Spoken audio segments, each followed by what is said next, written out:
Hey folks, Chuck Holton here with a quick update on the war in Israel for January 12th already, 2025.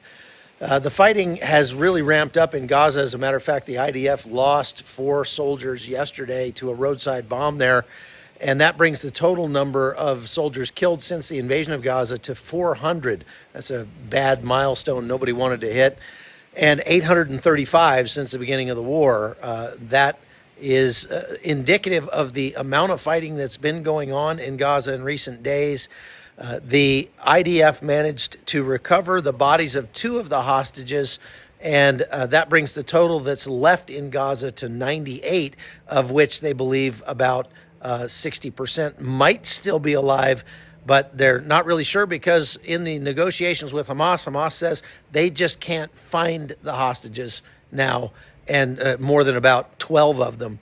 And that obviously is a sticking point with the hostage release negotiations.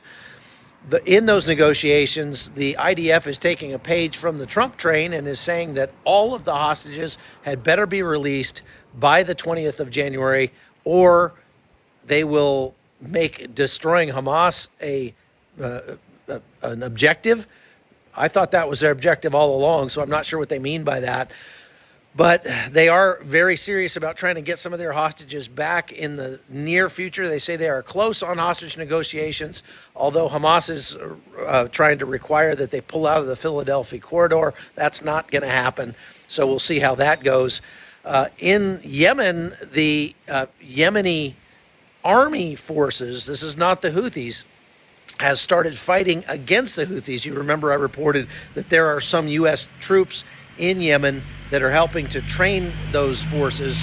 And so apparently there have been some heavy clashes between the Yemeni army and the Houthis, as well as the United States and Israel continuing to strike the Houthis. There have not been any missiles or rockets fired from the Houthis in the last few days, so they may be actually having an effect finally, and we'll see how that goes as well. Up in Lebanon, the Israelis continue to find and destroy weapons depots, and they took out some guys that were trying to launch a drone from Lebanon just the other day. So lots of fighting there. And in the West Bank areas, there's been more unrest. The Palestinian Authority and the IDF moving in and continuing operations in those areas as well. So we'll have to keep an eye on it. All right, that's all I got for today. Thanks for watching. We'll see you next time.